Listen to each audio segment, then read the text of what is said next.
Eu sou Breno Altman, diretor editorial do site Opera Mundi. Eu queria convidar vocês a assistirem os vídeos do Opera Mundi no nosso canal do YouTube. Também aproveito para chamá-los a assistir esses mesmos vídeos na TV 247, que é nosso grande parceiro nessa batalha por uma comunicação independente e verdadeira em nosso país.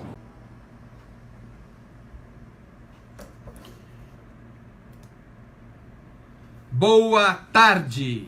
Está começando mais uma edição do programa 20 Minutos História.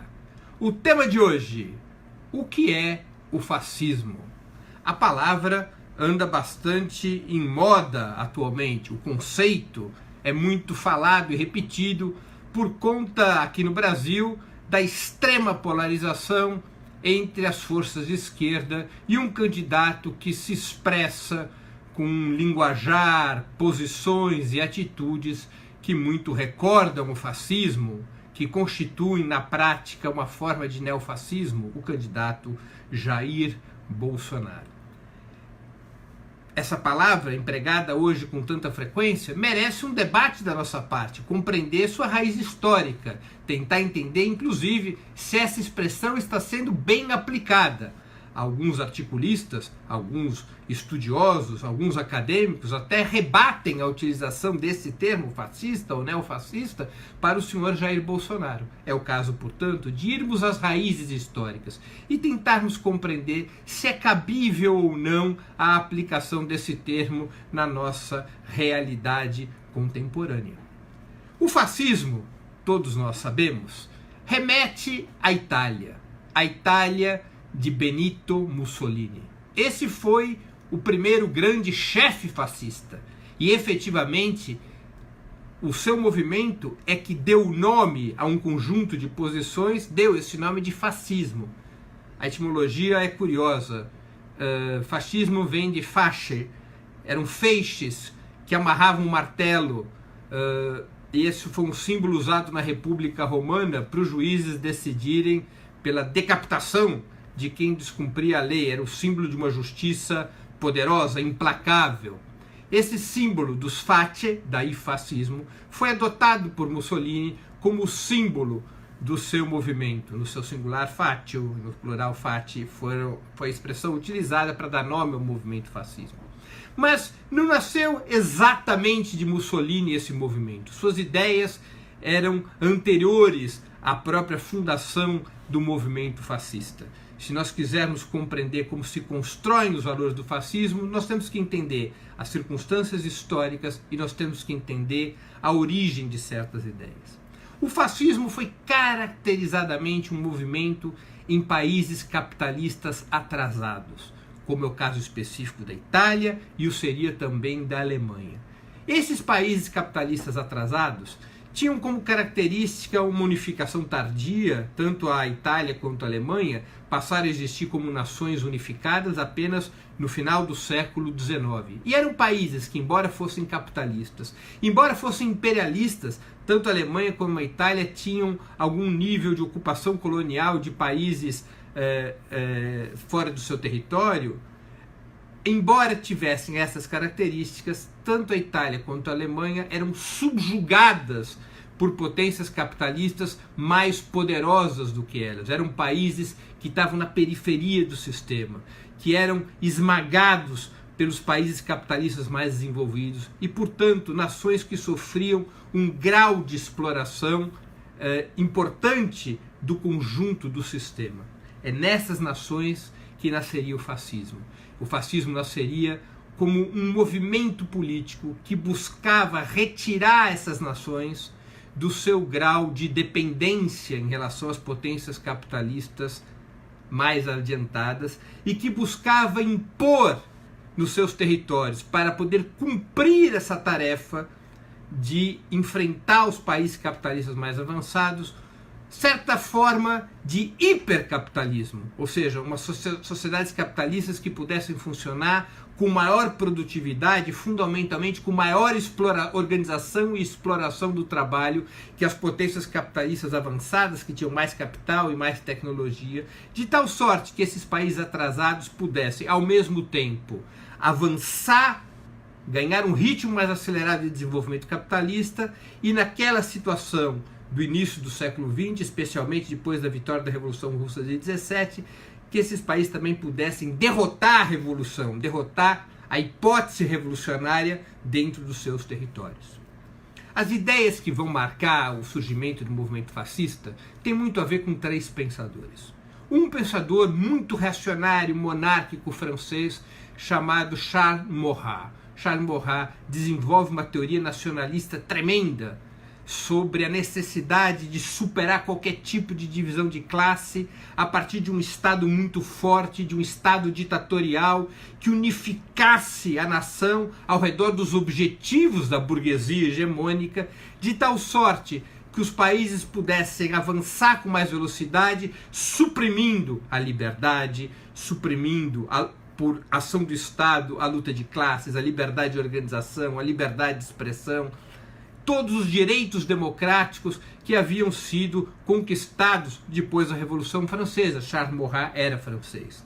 Ele desenvolve, portanto, uma poderosa teoria nacionalista, uma teoria nacionalista ultra-autoritária, ao redor de uma expectativa monárquica nas condições francesas, mas desenhando esse tipo de nacionalismo monolítico, desse ultranacionalismo, como uma ferramenta necessária para superar as contradições que, a seu juízo, impediam um desenvolvimento acelerado do capitalismo. Quais eram essas contradições? Exatamente aquelas que os marxistas identificavam como o motor da história. As contradições eram a luta de classes, era o direito da classe operária se organizar em sindicatos, era o direito da classe operária se organizar em partidos, era o direito dos partidos de esquerda almejarem o poder, era a supressão da liberdade de imprensa, era a supressão do conjunto das liberdades democráticas para o nacionalismo poder reinar sem freios. Esse nacionalismo, claro, tinha componentes racistas já no pensamento de Maurras.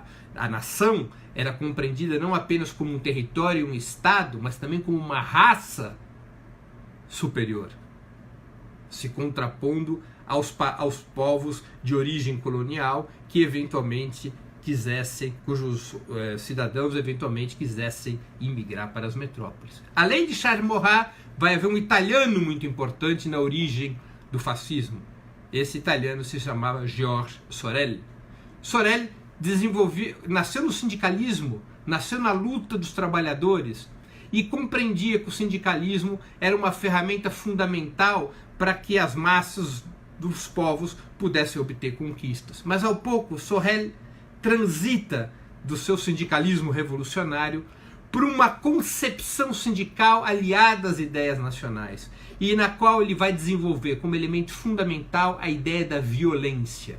Ele passa a compreender o sindicalismo não mais como uma ferramenta de luta dos trabalhadores pelos seus direitos, mas como uma forma de organização que pudesse, pela via da disciplina, construir o punho de combate do nacionalismo, o sindicalismo, como uma arma de guerra do nacionalismo desenhado por Charles Maurras. Vai haver uma fusão, portanto, entre o pensamento de Maurras e o pensamento de Sorel.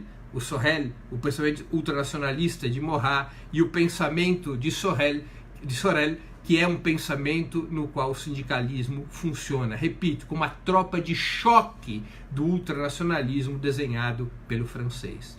A unificação desses dois intelectuais originários do que viria a ser o fascismo, Maurras e Sorel, será feita por um italiano chamado Enrico Corradini. Enrico Corradini vai fundir num único pensamento Maurras e Sorel e criará a base ideológica do fascismo, o conjunto de ideias do fascismo, que tem fundamentalmente três elementos: o nacionalismo, que eu já pude explicar, o militarismo, a ideia de que o nacionalismo deve ter uma capacidade de intervenção militar para poder manter a unidade nacional, para poder suprimir a contradição e a divergência e também para poder enfrentar estados eventualmente inimigos da expansão nacionalista da nação onde se implantaria esse modelo. E um terceiro elemento, que é o racismo, a ideia da raça superior, para dar à nação uma conotação que vai além de cidadania, que estabelece um princípio filosófico, um direito divino, uma ambição acima de qualquer outra ambição, que é a ideia da raça pura. Nacionalismo, militarismo e racismo passam a ser componentes fundamentais dessa ideologia que Corradini desenvolve a partir do pensamento de Maurras e do pensamento de Sorel. Quem vai transformar essa ideologia num movimento político será exatamente Benito Mussolini. Benito Mussolini era um dirigente do Partido Socialista Italiano. Ele era o editor do Avanti, do jornal do Partido Socialista Italiano, para vocês verem como é sua transição. Quando o Partido Socialista Italiano se coloca contra a posição da burguesia italiana na Primeira Guerra Mundial, entre 14 e 18, o Partido Socialista Italiano se recusa a apoiar a burguesia italiana na sua participação na Guerra Mundial, que era fundamentalmente uma guerra contra a Alemanha e o Império Austro-Húngaro. Quando o Partido Socialista Italiano denuncia a guerra, propõe a sublevação dos trabalhadores contra a guerra, foi um dos poucos partidos socialistas a fazer isso. Não é à toa que o Partido Socialista Italiano seria, durante um certo tempo, bastante próximo dos bolcheviques na Rússia. Quando o Partido Socialista assume essa posição internacionalista contra a guerra, Benito Mussolini rompe com o Partido Socialista Italiano. Ele era um nacionalista, ele queria a guerra, ele votou a favor da guerra, ele queria que a Alemanha enfrentasse que a Itália enfrentasse a Alemanha e o Império Austro-Húngaro. Benito Mussolini rompe com o Partido Socialista, abraça as ideias de Corradini e de outros ideólogos desse ultranacionalismo e começa a constituir um movimento fascista. Um movimento baseado, repito, fundamentalmente nas ideias de nacionalismo, militarismo e racismo. O fascismo surge inicialmente não como um movimento das elites, da alta burguesia italiana, mas como um movimento dos setores médios da sociedade italiana que viam nesse movimento a possibilidade da Itália sair do profundo atraso que vivia, viam a possibilidade da Itália se livrar, como dizia Benito Mussolini, da sua condição de nação proletária, que a Itália se desenvolvesse, que a Itália tivesse disciplina do trabalho, que a Itália tivesse uma economia mais produtiva, que na Itália os trens chegassem na hora, enfim, viam, os setores médios eram a base social original deste movimento fascista. Aos poucos, a burguesia italiana, no pós-guerra, vai adotar o fascismo como um braço político seu. Em que circunstâncias? Depois de terminada a Primeira Guerra Mundial, começam as grandes lutas operárias do pós-guerra, dirigidas pelos círculos operários do L'Ordine Nuovo e outros grupos que, dentro e fora do Partido Socialista, iriam comandar greves, combates de rua dos trabalhadores por seus direitos numa perspectiva revolucionária, incentivados pela Revolução Russa de 1917. A burguesia italiana começa a ver nos fascistas a possibilidade de ter uma tropa de choque contra os trabalhadores, contra o Partido Socialista e logo em seguida contra o Partido Comunista, que nasce da cisão do Partido Socialista em 1921, no chamado Congresso de Livorno. A burguesia italiana vai assumindo o fascismo como uma corrente política que poderia defender com muito mais firmeza seus interesses, como uma falange, uma corrente político-militar que fosse capaz de reprimir os trabalhadores, de combater suas greves, de furar suas greves, de exercer a violência de forma organizada para deter o movimento grevista e revolucionário em curso depois do fim da Primeira Guerra Mundial. É dessa forma que o fascismo vai emergindo, não mais como uma corrente das camadas médias da Itália, mas como uma corrente burguesa, que se propunha estabelecer um regime ditatorial baseado nas ideias nacionalistas, militaristas e racistas, mas agora também com as ideias monárquicas, aceitando a monarquia de Vittorio Emanuele, que finalmente é quem nomeia Benito Mussolini seu primeiro-ministro, depois da marcha sobre Roma que organiza Mussolini em 1920. Os fascistas vão se transformando no grande partido da burguesia italiana, sedenta por acabar com o movimento sindical, por impor a superexploração do trabalho, para retirar direitos dos trabalhadores e dos camponeses, por impedir que a perspectiva revolucionária impulsionada pelo outubro soviético te vingasse na Itália, para fazer da Itália uma potência regional que pudesse se ombrear com os demais estados capitalistas. A burguesia italiana vai se fundindo com o fascismo e o fascismo vai se transformando no grande partido burguês da Itália. E esse modelo do fascismo mussoliniano vai se exportando para outros países, a começar para a Alemanha de Hitler. Hitler se inspira no fascismo italiano, na sua forma de organização, no seu discurso nacionalista, no seu militarismo, nos seus símbolos, nos seus uniformes, nas suas tropas milicianas organizadas, no seu anticomunismo, no seu antimarxismo, nas suas ideias racistas. A diferença é que o nazismo dá um peso ainda maior que o de Mussolini às ideias raciais. Na composição do fascismo italiano, o nacionalismo e o militarismo predominavam sobre as ideias racistas. No nazismo, as ideias racistas ganham um peso de unificação do discurso cultural. A ideia de raça superior ganha um relevo enorme no discurso nazista e ganha um relevo também de extrema importância ao se fundir com as ideias nacionalistas. O nacionalismo de Hitler era um nacionalismo racial que buscava estabelecer uma narrativa pela qual os arianos, a raça superior, é que encarnavam o Estado, eram encarnados pelo Estado alemão, e o Estado alemão, por essa condição de representante da raça superior, tinha direito à expansão econômica, tinha direito a se transformar num poderoso Estado imperialista, como também era o desejo de Mussolini. O seu nacionalismo de Mussolini também era de caráter imperialista, apenas que a Alemanha tinha maiores condições militares e econômicas de exercer esse nacionalismo, esse nacionalismo chauvinista, esse nacionalismo imperialista numa escala maior do que a Itália. E a Alemanha acaba sendo o elemento preponderante da aliança nazi-fascista, que seria fundamental na Segunda Guerra Mundial, que determinaria o início da Segunda Guerra Mundial. A Alemanha de Hitler era uma nação fragilizada, submetida ao Tratado de Versalhes depois da derrota na Primeira Guerra Mundial, e o nacionalismo de tipo fascista, convertido em nazismo, é a ferramenta que unificaria a burguesia alemã numa rota semelhante à da burguesia italiana. E esse modelo fascista seria expandido para vários países do mundo.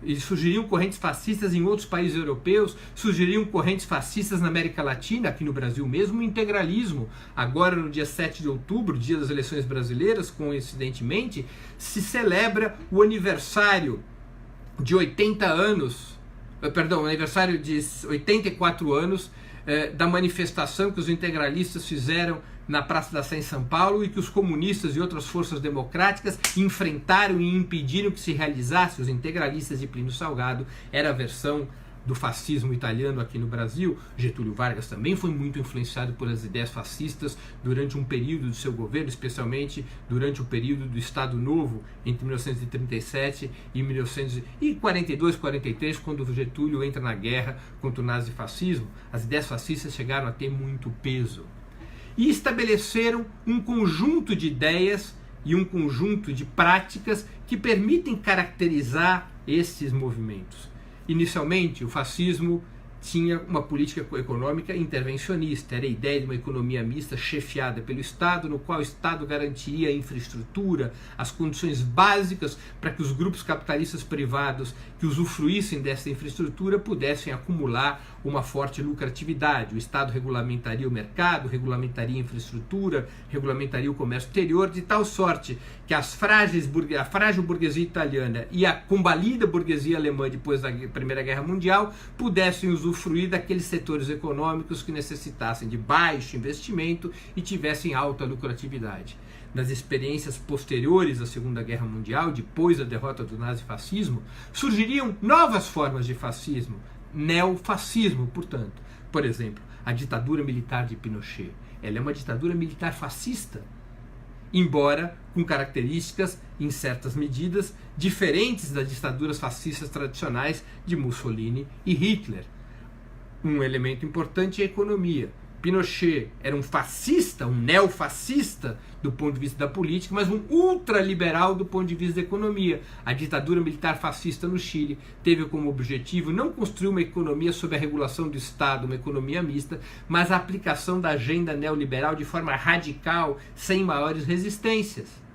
É uma variável do fascismo, portanto uma forma de neofascismo, mas mantinha os elementos de nacionalismo, mantinha os elementos de militarismo, embora o elemento racista fosse de baixa conotação no Chile. A mesma situação viveu Franco na Espanha ou Salazar em Portugal. E de muitas formas, o movimento de Jair Bolsonaro remete a esses valores fascistas. O nacionalismo não é um nacionalismo de tipo imperialista, mas é um nacionalismo de tipo racial. É um nacionalismo de tipo branco e patriarcal contra os negros, contra as mulheres. É um nacionalismo no qual a ideia de nação busca expurgar a diferença, busca expurgar os movimentos da classe trabalhadora, busca expurgar o direito dos trabalhadores a lutar por seus direitos. É uma ideia que está no próprio lema da campanha de Bolsonaro: o Brasil acima de tudo. E há um componente neofascista importante, diferente da Alemanha e da Itália, mas fundamental para constituir a lógica neofascista de Bolsonaro, que é o elemento religioso. O Brasil acima de tudo é o elemento nacionalista. Deus acima de todos é o elemento religioso. O nacionalismo bolsonariano incorpora um elemento religioso para poder defender exatamente os mesmos valores ultranacionalistas reacionários que estão nas teorias de Marat, de Mussolini e de Hitler. A supressão da luta de classes, a supressão das liberdades de organização e mobilização, a supressão dos sindicatos, a supressão dos movimentos sociais, a supressão da diferença. É também militarista.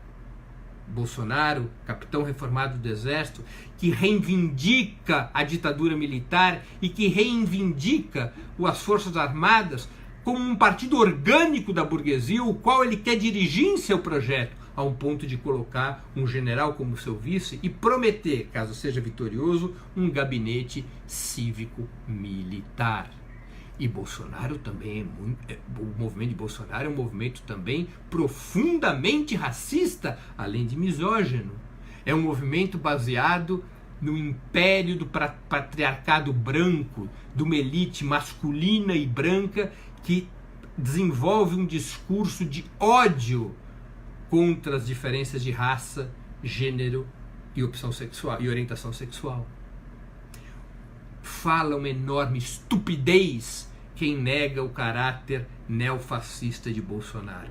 Embora haja diferenças com os modelos fascistas originais, é evidente que Bolsonaro bebe na fonte, bebe na pia batismal do fascismo e incorpora um dos modelos possíveis de neofascismo. Bolsonaro é inimigo do povo, Bolsonaro é inimigo da democracia, Bolsonaro bebe nas fontes de Mussolini e Hitler e deve ser combatido a partir dessas características. E a única alternativa para derrotar o Bolsonaro é um campo popular que seja capaz de radicalmente enfrentar os valores que prega Bolsonaro. Evidentemente que desse campo não fazem parte as forças de centro-direita que são responsáveis pelo surgimento de Bolsonaro, e em especial o PSDB. Bolsonaro foi criado, foi estimulado pelas forças de centro-direita, como todos sabemos, para permitir o golpe de Estado de 2016. Foi usado como tropa de choque contra os governos petistas.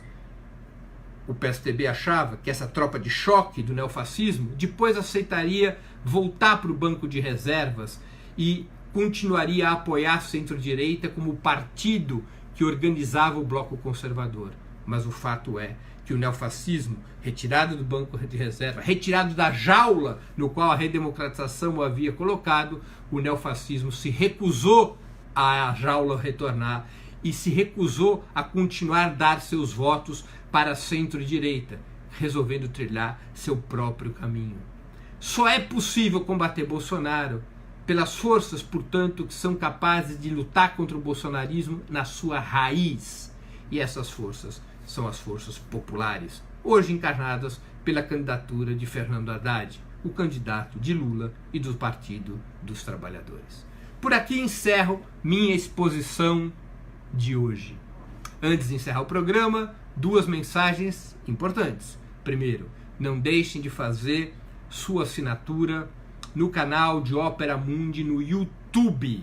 Lá vocês poderão assistir as edições anteriores do programa 20 Minutos, bem como nossas transmissões ao vivo. O YouTube é uma plataforma mais amigável para assistir vídeo, para fazer comentário, para participar dos nossos programas. O segundo recado, não deixem de fazer uma assinatura solidária de Ópera Mundi.